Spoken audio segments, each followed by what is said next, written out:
Welcome to Grain on the Brain by the Prairie Organic Grain Initiative. We're working to create resiliency and stability in the prairie organic grain sector. Tune in each month as we're joined by an industry expert and farmer to discuss important issues in organic grain farming. Check out our website at pivotandgrow.com and see what organic grain production can do for you. We bring the resources, tools, and expertise you need to get growing.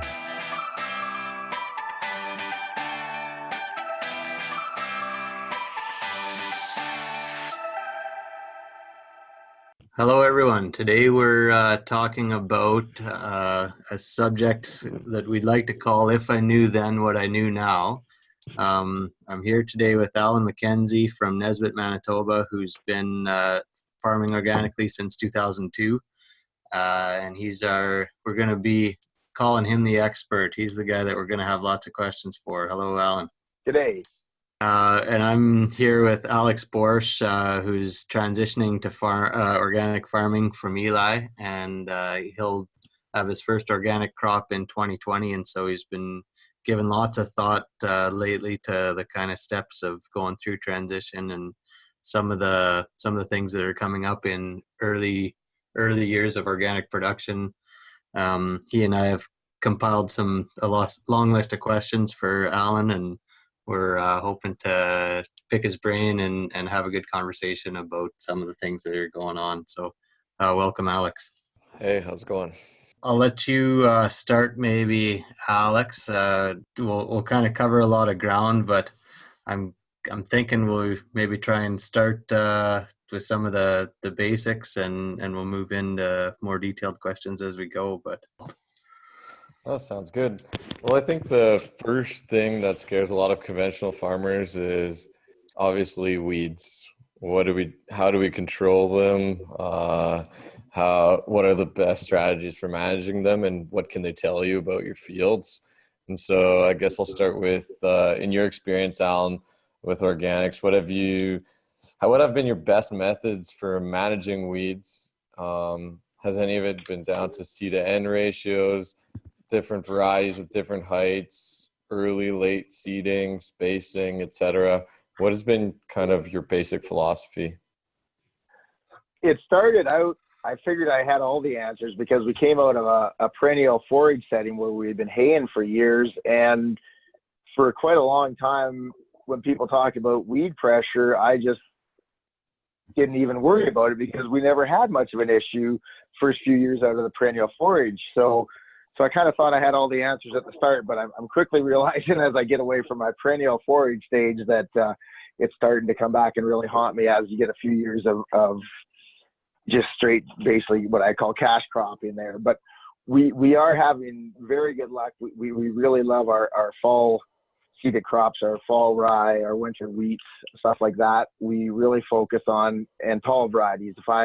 When I'm shopping for a seed variety, I'm looking for a wheat that's going to be one of the tallest of the range. It's still got to meet all the specs to make the millers happy and stuff, and disease package. But definitely for us, there's a lot to be said for height there, just to get that canopy and shade there too. And then we originally started with an air seeder with a shovel and a 12-inch sweep on it there with a 4-inch splitter boot, and now we've moved to a seeder that has a 5-inch space, and just anything we can to tighten up the canopy there and keep a really tight seed row there. That's basically what we've been kind of using to try to give that crop the best start to choke out the weeds and competition, and then lots of cover crops on our year off of cash crop in there, and trying to get diversity there too, to try to beat out some of the weeds, and basically just competition is a big thing. And we also run pretty heavy seeding rates compared to what our neighbors conventionally would do, just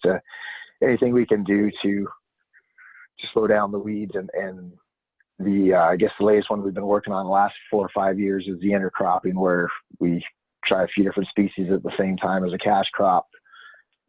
I guess that would be kind of where we're at for the moment on our weed side of the program. Okay. Are you guys keeping any of your own seed long-term and kind of trying to develop maybe a seed that almost adapts itself better to organic, or have you seen any differences there? We haven't done a lot of it so far with most of our crops, but we are actually going to start this year by having a couple of my favorite wheat varieties that we're going to blend as a 50-50 mixture. And that is the plan, that I'll hold that back and try it for the next 2 to 3 years, see how it works. I know our hairy veggie that we've been growing for 8-9 years now seems that it's climatized pretty well to our conditions. And I've sold it to different guys who've had pretty good luck with it too, as far as winter hardiness goes and stuff like that. So there definitely is some merits to that too. And I think as time goes by, as guys find a certain variety they like, and especially with the new seed rules coming down the pipe and that, I think there's going to be more guys starting to look at really trying to save some more of their own varieties, try to find a variety that works on your farm, and then really push that one and see over the next few years if a guy can keep building that one up and pick your best field every year or best lot of seed and go there. So that's something we haven't done a lot of yet. We've just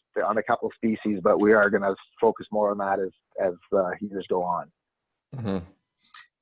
Al, I heard you talk a little bit about picking a few different crops and leaning towards some winter cereals. What are some of the other crops that you like to grow that you feel kind of fit well into your cropping system?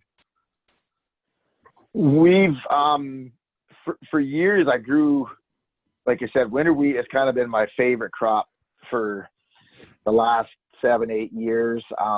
Spring seeded crops, a lot of spring wheat in our rotation, and we find it competes pretty well too if we can get a spring wheat growing that's pretty dense, about 2.5 bushels. It seems to be working pretty good. Oats, we grow quite a few oats on given years. We've grown hemp for a couple of years off and on there.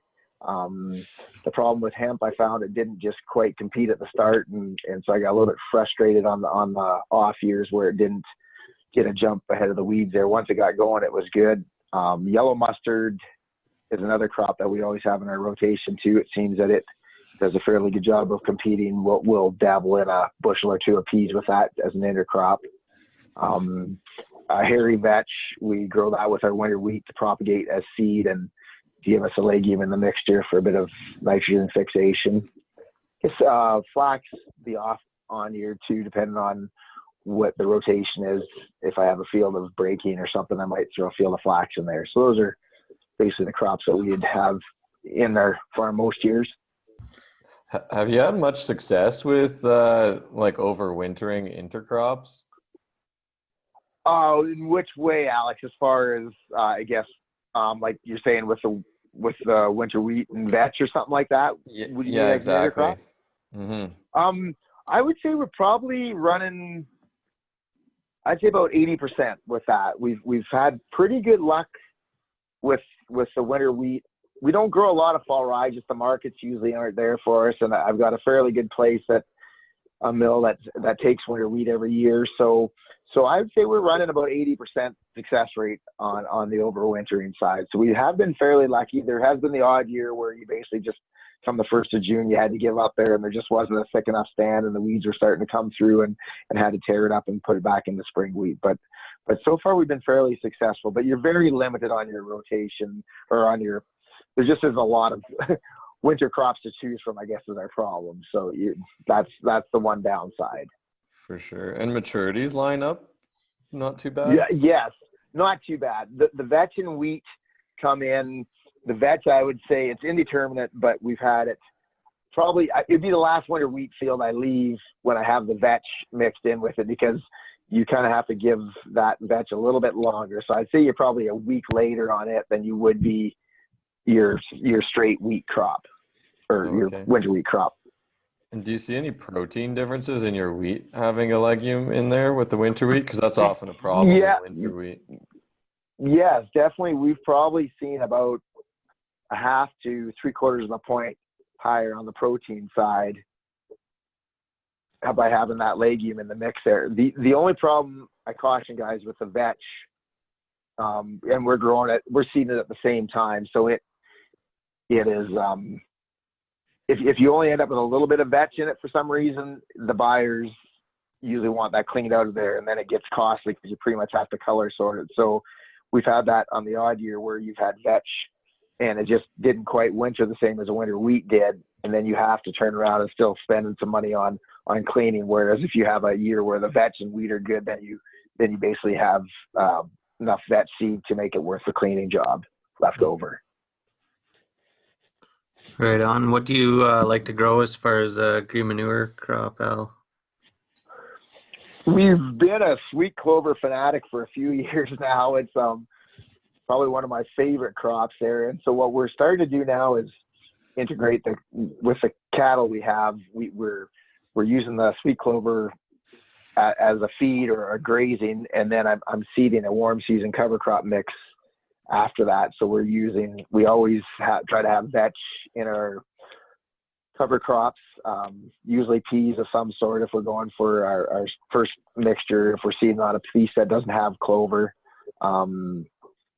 Turnips, radish, trying to get a couple of different brassicas in there, usually a little bit of buckwheat.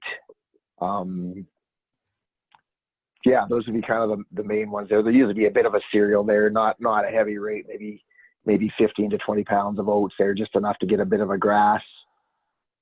But always making sure we have a legume there. And I guess the new one that we have been working on the warm season mixes is trying to get a bunch of sorghum sudan in our mixtures there. We can utilize them for grazing. Plus they're just an excellent warm season grass, which we don't have in our rotation. So it's nice to change things up, and they definitely helps for building up a very good root mass. And what timing do you usually try and seed your warm season covers at? Like June, end of June, yes, July? Yes, that's exactly. We found that we try to have them in by about the 1st of July. It's after that it gets pretty dicey with moisture some years. So we kind of there's a little window there after we can, especially if we're following that clover there, that we're either going to graze or chop for silage. And we've been trying to get that in, like I said, around the 1st of July, the 25th of June to that first week of July. And last year didn't work very well. It was just too hot and dry. But the year before we had very good luck, and that was seeded on about the 3rd of July. So those are kind of that window. I think if you can get it in by that first week of July, we still have enough time to get good growth out of it and get enough utilization there. And hopefully a couple timely rains, especially when we're trying to hay. Usually it works out that you're going to get some rain then, so get off to the start. Because from my own experience on doing some trials with cover crops, I seeded a warm season one before June 21st, and it was like June 10th or so, and it went to seed so quickly. So, like, do you have to seed after the days start getting shorter? I have heard that before, and truthfully, we have never tried. Usually just our timing, the way it works out, that we never get out there till that 3rd week of June anyway, but I have heard guys have issues with that. Now, if you're using a sorghum sudan, they say the soil temperature has to be about 65 degrees to actually get a good germination on it. So usually for us, you're going to be the 15th of June before you would even think of seeding it anyway, where I know you could have millets, like you say, that would different warm seasons that could be a problem. And then, like you said, you would definitely want to have them seeded by about the 1st of July would probably be the earliest. Mm-hmm. Yeah, I think I've kind of experienced that with brassicas too. They seem to be the biggest one, and it really impacts your ability to manage them after if they're trying to go to seed and you don't really want to start working stuff down or grazing it yet. Yeah, I think that waiting for the summer solstice is probably a pretty big idea. That's right. Or definitely pick your species. Back to the brassicas there, Scott. You the turnip you'll get away with, because we've been starting to see turnips here with our wheat in the end of May. But definitely, as soon as you go to a radish, you're asking for trouble, like you said, and it really shortens up your window if you're trying to utilize that one. So yeah, you're bang on with that. But I think after the summer solstice just gives you some breathing room there that you don't have to worry about what species you have in the next year. Mm-hmm. If you were to go back to your transition years, like if you're coming, like for myself, I don't have animals, so I've never really had any forage crops or anything like that in my rotation or any perennial crops. If you were in transition, would you basically just do cover crops in your transition, or would you still cash crop in your transition? Because people like Gabe Brown talk about priming your soil so that the soil biology starts functioning properly again? Yes, if I could cash flow it, Alex, I would go two years of cover crop back to back. So that first year, when I went into my first year organic, I would come out swinging there. I think that one there makes a lot of sense, rather than worrying about trying to get, kind of a conventional price on and lower yields. I think that would have a lot of merit, that if you could pick some certain species there and do a double 2-year cover crop mixture there would really set a guy up for success. Mm-hmm. What kind of mixes would you recommend in transition? I guess it all depends on what soils or where your field history and stuff too. If you're coming off something that you're kind of already on the low side for say your nitrogen and stuff, well then all of a sudden I'm going to go pretty heavy on the legume side. But if you've already got decent levels of fertility there, maybe you are going to push more of that grass and look at just trying to really build that carbon up there. So I think basically I would still be kind of middle of the road, where we're going to have, lots of peas. There's definitely going to be some vetch in there. There's going to be those warm season, that sorghum and stuff. The millets, try to strategically plan that. I think what a guy could do, we've been trying to almost like a double cropping, where we're growing 2 cover crops in a year, but maybe instead pick a middle of the road mixture there that we could go and flail mow a couple times and just not let it mature. And so you could keep that system pumping right up till freeze up, and then maybe go again and then sow another mixture in the following year there. Or the other option might even be try to pick some biennials, have a fall rye, winter triticale mixture with your vetch and maybe even some alfalfa and a few biennial species there that would be fairly easy to terminate too, and maybe just let them grow up, mow them back down and do that one right for the 2 years. This is something I've been thinking about. I haven't never tried it, but I think it had a lot of merit too. Instead of having to keep seeding stuff, maybe we can pick some species that will come back and keep basically just mowing them down, leave them 6 to 8 inches of stubble there, so they've got lots of chance to regrowth. And have you got access to manure, Alan? Is there a good time, I guess, that you see as far as when to try and fit that into your rotation?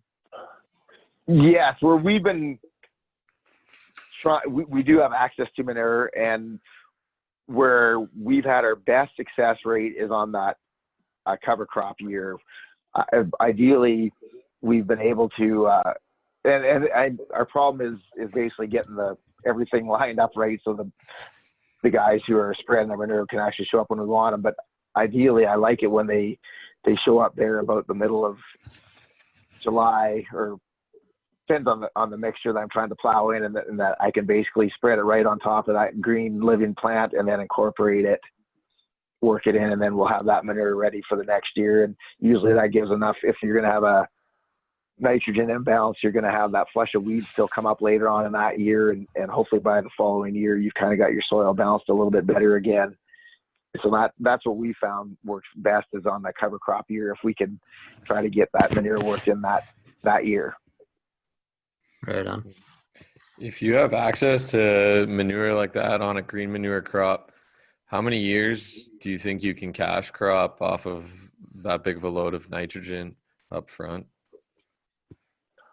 I would say it depends on your rotation, but if you were starting off that way and with the good fertility, I think the biggest problem might be more weed pressure than nutrients. But I don't see a reason why you couldn't run a full 3-year cash crop off of that green manure, especially if you had the green manure with the manures. We're working on some soils that, not knowing enough earlier on there, we were in a hay setting where we were exporting a pile of nutrients. So we're kind of behind the 8 ball, where I feel you guys you're a lot smarter than we were when we started, and you're starting off with fields that haven't been totally sucked out yet either. So you managed it a little bit better, and I think all of a sudden it'll be easier for you to stay ahead of the curve, where we got way behind. So basically now we've got some, we're bringing in manures and trying to build up our nutrients now, but it's harder when you get behind the 8 ball.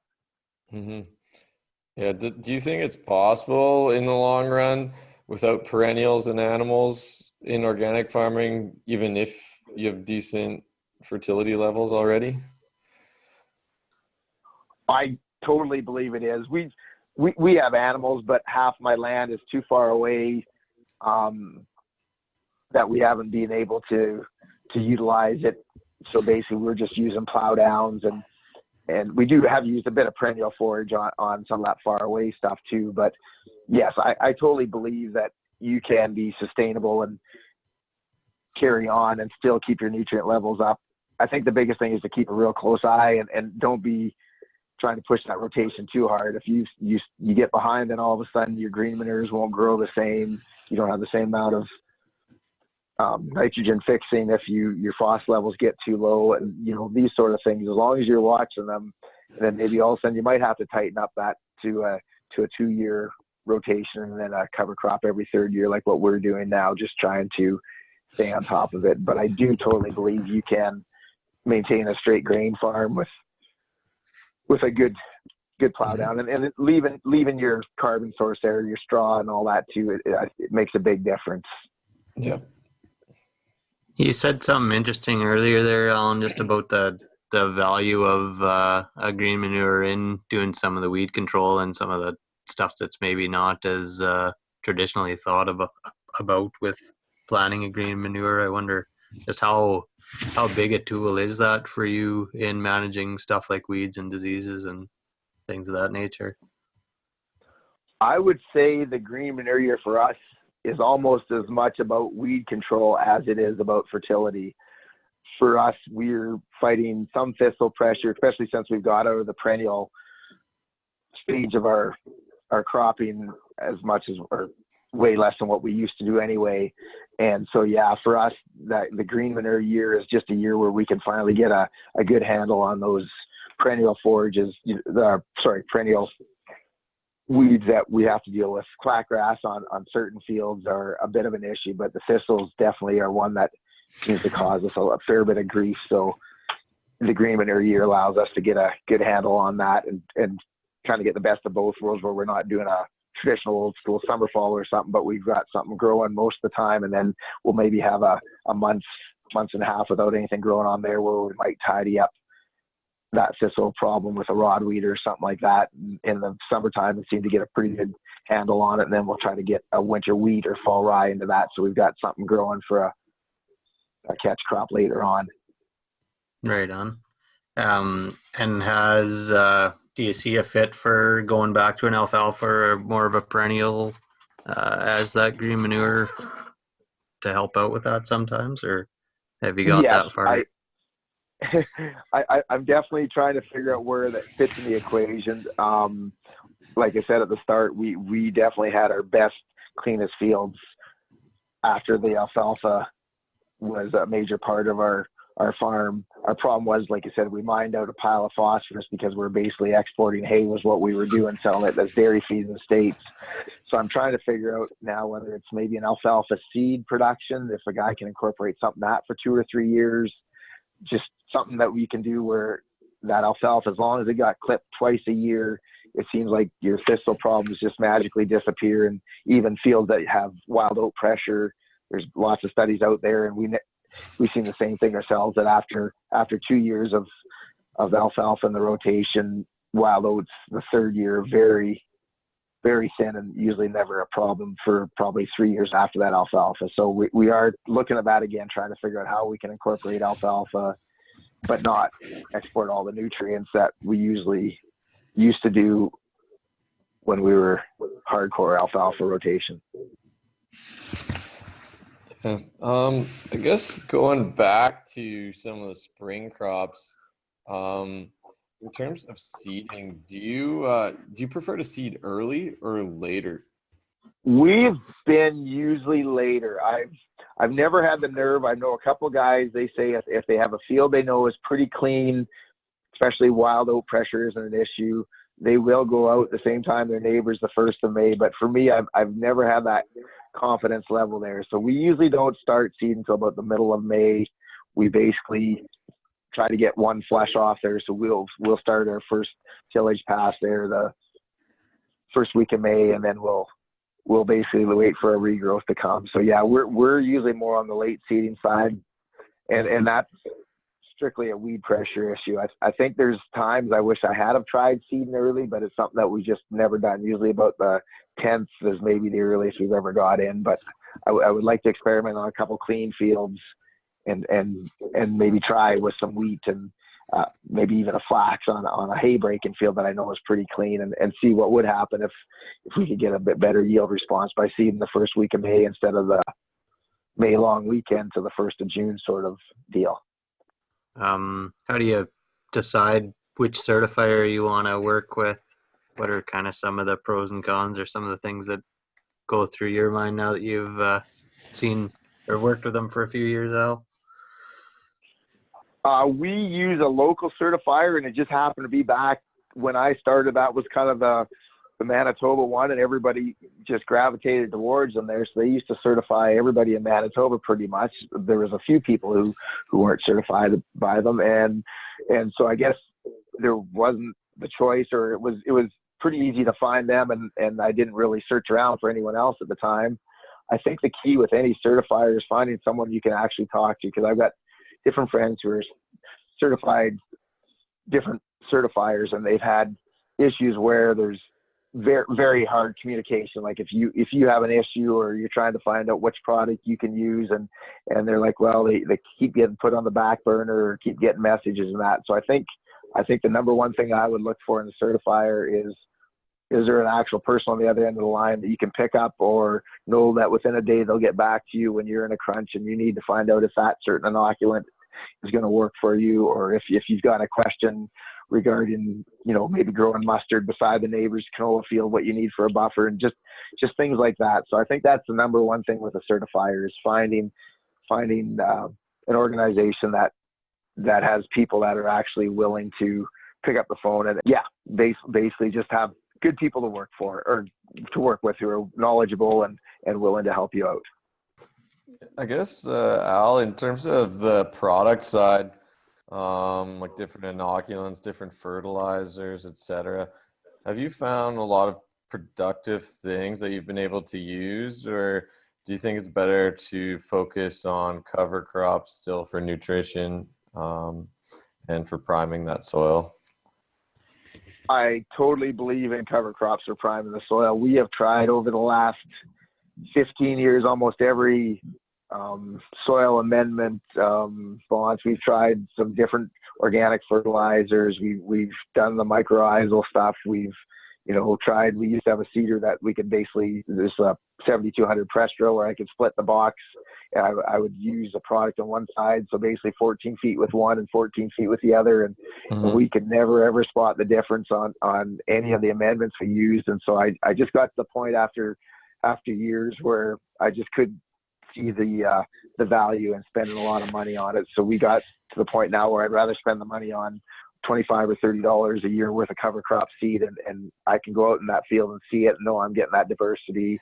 And now, in saying that, I think if a guy has certain issues, if there is maybe a trace mineral or something like that you're lacking, we're going to start looking at more of that, these micros and stuff, that maybe there's something that's holding us back that wouldn't take a lot to supply. But you mentioned a little bit about peas and mustard, and we talked about wheat and vetch there together. Are there some other intercrops that you've been interested in? And I guess maybe do you want to talk a little bit about kind of how they've been working and what's drawing you to want to try them?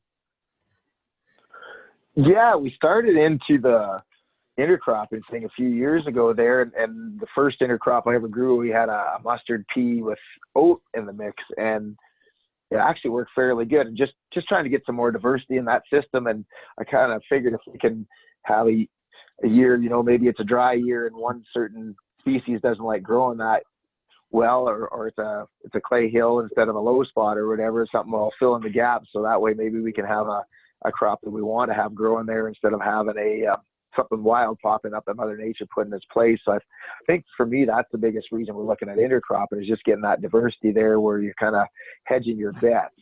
The problem is we're still trying to tweak as far as for how much to put in that year, we had too many oats in it, and all of a sudden it kind of chokes out your main cash crop there, and oats don't pay well enough to start taking over your peas and mustard. So it's more of a tweaking thing. So I think that's the main reason I'd look at intercropping is just to try to get that diversity and spread out the risk there. Like I said, most of our land's a little bit variable. So if we can help to have a couple different species in the mixture there. So like I said, peas and mustard is probably one that we've been doing every year. Peas and oats is something we've done off and on there. It's worked fairly well for us too. Last year we did a couple trials with lentils and flax. Lentils and mustard together there. We're going to look this year at putting quite a few lentils in our mustard field this year, and maybe back off of the peas. We haven't seen the success last couple of years with the peas in there, but the lentils seemed to work pretty good last year with the mustard. And then the other one we're going to try this year, we did a little 5-acre plot last year with wheat and flax together, and it seemed to work as a very nice mixture together. It threshed very well. We didn't have to change the combine a bit. We just went from the straight wheat into that, and the flax threshed nicer on it than it did the straight flax field, and give us a couple more bushels. So it's not a home run, but if you can make another $70 an acre and only cost you $10 and give you a bit more diversity, I think it's kind of a win-win there. So that's another one we're going to do this year, is push that. Most of our wheat acres will have some flax seeded with it. How many pounds of flax are you putting with your wheat? We're going to try. Last year we did tests from 20 to 30 pounds. I think we're going to kind of shoot for that 25 to 30 pounds is what we'll shoot for. And we had roughly 105 pounds of wheat last year. I won't back off of that because I still want the competition for the weed pressure. So I think we'll probably maybe even bump the wheat back to the 2 bushel rate, and then I'll go with a 30 bushel or a 30 pound seeding rate on the flax there. And we actually sowed the flax 5 days earlier last year, and the timing worked out absolutely perfect, but we probably won't have the luxury of time-wise to do that this year. So we'll just sow them both at the same time and hope the maturity comes in close. Mm-hmm. What kind of costs are you calculating for cleaning on most of your intercrops? Like, especially when you have a 3-way mix. The 3-way gets dicey. Yeah, that's the one. We've only done the 3-way the 1 year there, and then just for that very reason, I kind of backed away from it again and just went with a 2-way mix. We were 55 cents. I've got a friend of mine has a mobile cleaner. He came in and actually did a pile of cleaning this year for us, which worked really good because I was pretty busy, and I just turned him loose with my grain trucks, and I basically just filled up bins when I had to, but he could juggle things around. We also have a quick clean, and I have done lots of my own cleaning too when it's simple, like a mustard pea mix or a pea oat, something like that. And I think we'll look forward next year to, if the wheat flax works out, we'll get a proper screens for that too, because we can basically clean that right as it goes up the bin, and we're not looking at major volume coming off the flax side. You can park a 3-ton beside the screenings auger and basically leave it there all day long. So those sort of crops where you have one crop that doesn't have very much product in it makes cleaning fairly simple too with a quick clean. So we'll probably try to do some more of that for this coming fall.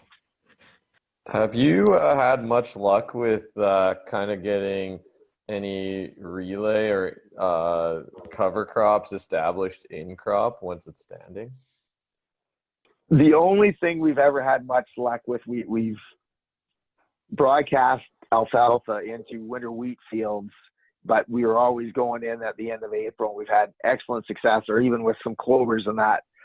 But seeding into standing crops, we have not been able to figure that out yet. We just don't seem to be able to make it work very well. The establishment, it just seems, I don't know if we get too hot and dry, and even on wet years, it just hasn't really worked well for us with the relay crop. And we're actually going now where we sow our clovers, and we're trying to do a mixture with a clover and radish and a bit of vetch, and we'll sow that at the same time as our cash crop, like our wheat and our oats, and that way we'll have something growing green there after harvest that we can graze in October. So yeah, we're pretty much given up on the relay cropping. It just hasn't worked out for us. Maybe in other areas they have better success, but so far we haven't had that much success with it. Yeah, I think that's a big. You need the right moisture at the right time if you're going to be able to get those guys going. It seems like when you got a good You're competing. So, exactly right. Yeah, that's totally my thoughts. I think when you have a 2016 year or something like that, where if it rains all the time and that, you can kind of look like a hero, and then try it the next year and look like you're a fool. So yeah, that's about right.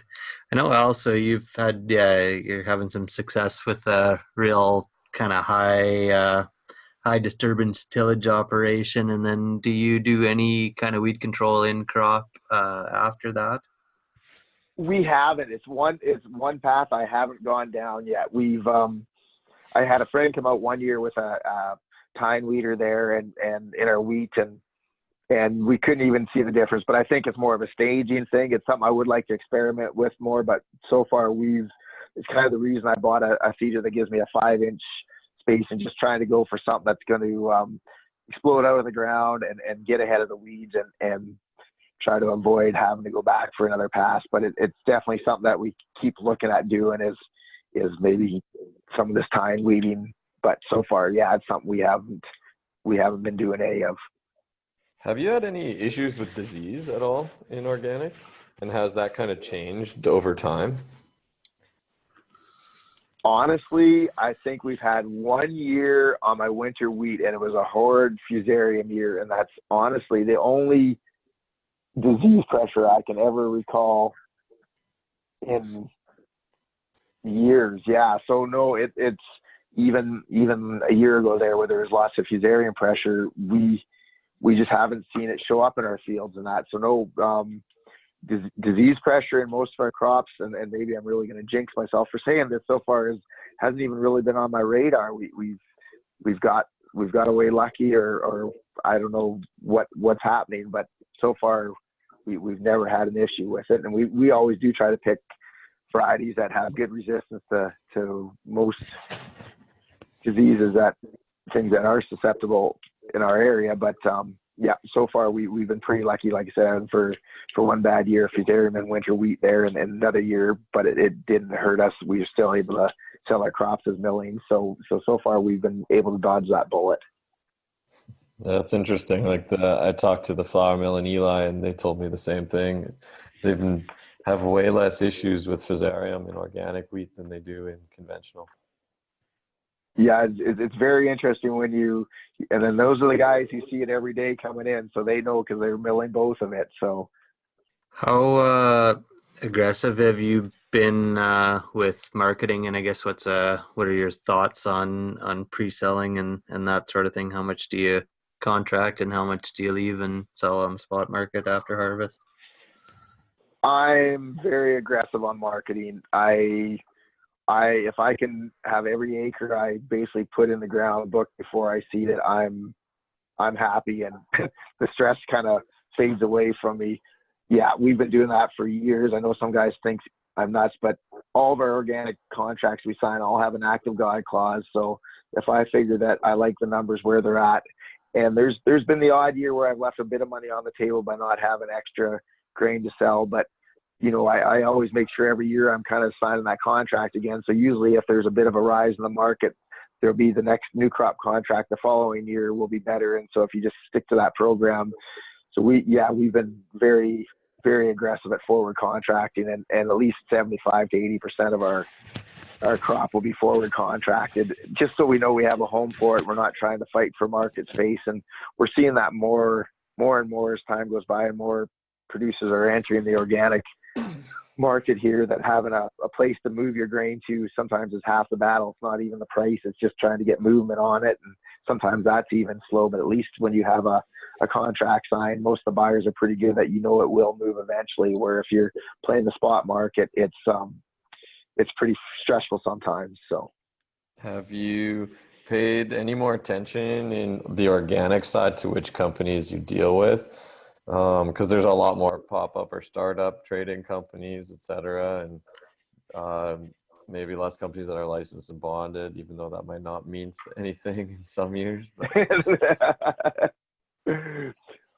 Yeah, I guess we've been lucky for the most part, and I've kind of had just my few main buyers I deal with, whether it's my mustard buyer or my peas go down to the States there, they've got a pretty good reputation. We deal with a local flour mill for probably a half of our wheat, and the other half of the wheat goes to a couple different buyers who are pretty reputable too. So I haven't really had to go down that road where we're dealing with maybe small, like you say, little startup companies there where you're like, oh man, I don't know if these guys are going to come through with a paycheck or not. So for most of the companies we have been dealing with, they've kind of already had a track record too. So we've been pretty fortunate that way where, you know what I mean, things can happen, but we have been dealing with most of the companies that have been around for a while and proven themselves. So it hasn't been an issue for where we've been marketing so far.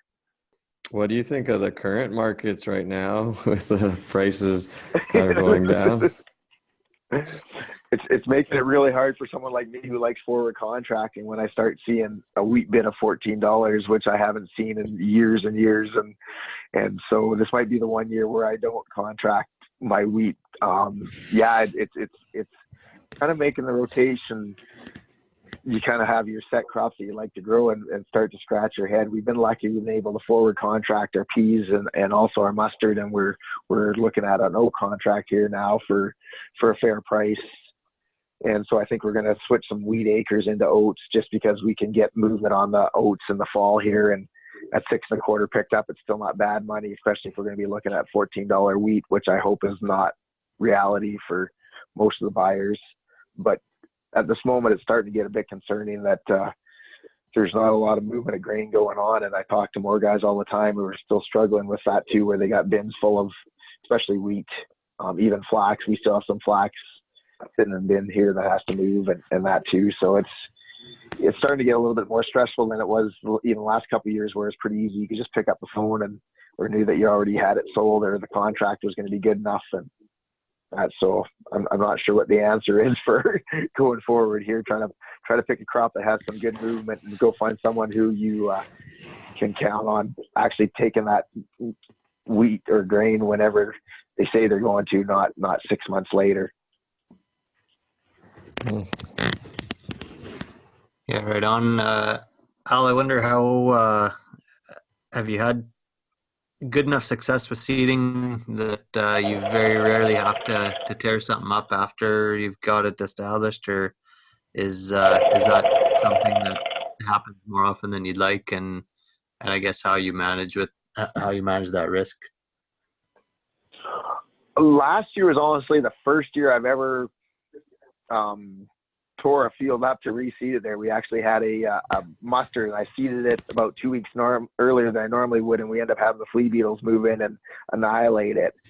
Now, in saying that, there has been a couple times when I should have reseeded and I didn't. I kept thinking that it was going to get better, and I wish I had it later on, but it's something that we haven't done very much of. We've just usually been fairly happy with our stands, but in saying that, there has been a couple years where looking back now after tearing the field up last year, that mustard was a lot cleaner the second time around. I sure wouldn't be scared to make the call. My problem is I'm a procrastinator, so I just keep thinking, oh, well, if I give it a bit more time, it eventually gets too late to do anything. So you just kind of suck it up and then deal with it. But I think it's definitely a tool that people need to look at. And if you use crop insurance, there's a reseed benefit there. So usually you can get your seed and maybe your fuel out of it. So definitely going forward after seeing our results last year, if I have a field that's questionable, I'm definitely not going to be scared to dive in and quickly tear it up and go back again and reseed it.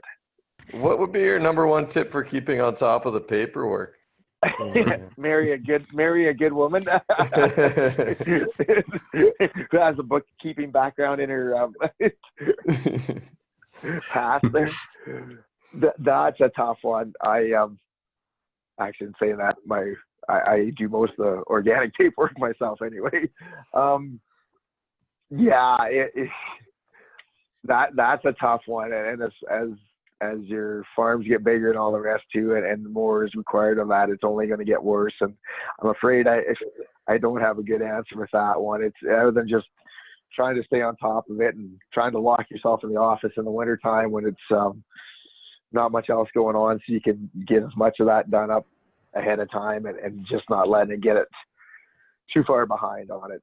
Other than that, yeah, I'm a bad person to talk about that because I'm usually one of the later ones getting my stuff in there. So I think just anything you can do to, if you have someone on the farm who likes doing paperwork or doesn't, I shouldn't say maybe likes, just can stand doing it and is good at that, if you can delegate them just to stay on top of it. So when you're doing your market certificates and sending out grain and having everything that people need, they can be on top of it and make sure things get filed where they need to and that.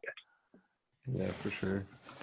I guess. I wonder, Al, if you could speak to the kind of the stigmas around transitioning to organic. I know I'm not very popular on Twitter, and I think we as a group maybe aren't as well amongst a lot of our conventional neighbors. I don't know if a lot of it's about having weedy fields or kind of what the big issues are, but there's definitely some stigmas and some issues around that I wonder how your relationship with your neighbors is, and if you see that some of that's changed. I know I've got some close neighbors that I don't think it's affected it at all, and others that part of me kind of thinks it definitely has. And I wonder, yeah, how you see that after they've kind of seen you do it for a while and seen that it's working for you.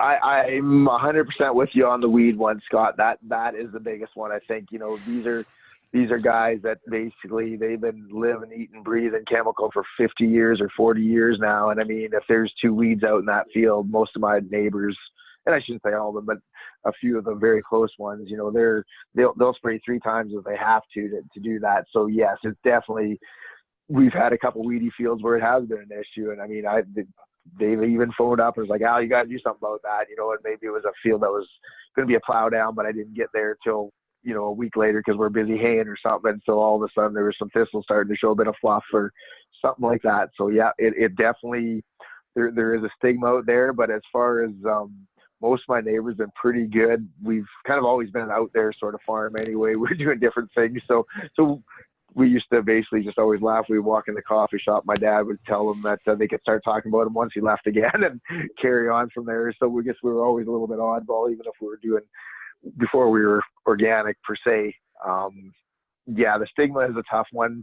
Some guys, I think they kind of get a kick out of what you're up to, but there is other neighbors that definitely kind of look down their nose at you after that. Cause like you said, but it's definitely the weed one. I think if a guy can do a good job and show that this system will work, I think that would alleviate a lot of that. And, I know different guys, like you say, on some of these social media sites and the bashing that goes on both ways too. And it's not good for anyone. And I guess I've never been that, I'm pointing at my neighbor and telling them that, geez, this Roundup you're spraying is killing me or whatever, and you need to stop that or whatever. And so I guess I've kind of been a sort of person that I've got no problem with what my neighbors are doing. I just kind of hope that they kind of do the same thing again. I know you can't control what they're thinking about you anyway, but it definitely is an issue. But I guess if you don't run around trying to get in the other people's faces over what they're up to, maybe they won't cause you a lot of grief on the other side either. So I think there's kind of one other crossover happening now between conventional and organic, and that's, I guess, through the regenerative movement. Do you think there's because there's a really hardcore no-till movement in regenerative. Do you think regenerative and organic can go hand in hand even with the heavier tillage? That is an excellent question, Alex. I've been struggling with that one for the last year since I finally read up what regenerative ag meant. And, I really don't know that one. I mean, yeah, that you talk to the guys who are hardcore zero-till guys. I mean, they would much rather spray than ever use tillage on their farm. And so I guess it all depends on whose definition of regenerative we're going to use now. I think we can come up with a regenerative organic too, but it's definitely not going to fit into the same maybe box as what our neighbor who's regenerative hardcore zero-till will. So I think there's a spot there, but I think it's going to look a little bit different. But I think by having that every third year with that cover crop in the mixture there that maybe they're not going to have, and trying whether it's intercropping or relay cropping. So I think we're just going to have a different version of it. So I think it is possible, but it's not going to look the same as what conventional regenerative ag looks like, is I guess how I see it going forward. Yeah, I know. I remember, I think we were all at the same meeting, and I don't remember which one it was, but somebody kind of showed a soil regeneration pyramid, and they had all the different things, keep a living root, and encourage diversity, and livestock in the rotation, and keeping trash on your soil. And the last one on the top of the pyramid was always kind of reduce or try and do no tillage. And so I don't know, I kind of like using that idea when I think about it, that's, we can get most of the way there. And like you said, Al, like we're doing some stuff. I think not using chemical is probably really helps us along with maintaining some of that other soil life and the diversity within the soil. So I think I agree. It'll look a little bit different, but at the end of the day, I think probably both systems are a really good direction that farming needs to go in. Yes, that's exactly. You summed it up perfectly, Scott. That's exactly like we said, that pyramid that we were watching there, and in that, where I think you talk to a conventional regenerative ag guy, if he's hardcore, I think they would put that zero till would be the first thing on that. Where, like you said, on that pyramid, though, it was the last thing on there, the top there. And I think we focus on these other benefits that we can do. I think we're definitely going to be, like you said, maybe it's not going to be the same, but it's still going to be much better than our neighbors, or even old school organic where it was black summer fall every second year or something like that. Like, I think we're gonna get a long ways towards where we need to be at here in the next few years by following those principles. All right, on. Well, yeah, maybe we'll wrap it up there. But thank you guys both for coming on and sharing your thoughts. It was interesting, definitely, to pick your brain for a while, Al, and yeah, nice to see that you're thinking a lot of the same things that I am, Alex. So that's very good. Thanks a lot, guys, for doing this. It was always really interesting sharing all these different ideas. And for me, I'm just lucky I get to learn from people that have been doing this for way longer, whereas a lot of you guys were the pioneers in this. So yeah, no, excellent questions, Alex. Boy, I wish I had done my homework like what you're doing now there when we first started into it too. It definitely wouldn't have had maybe quite so many learning curves, or steep learning curves and expensive learning curves too. So no, you're doing a really good job of kind of digging to the bottom and finding out as much as you can there. So I really commend you guys for that too. Check out the Pivot website at www.pivotandgrow.com. It has tons of resources to help you through each step of your farming journey, from transition to production, marketing, and research.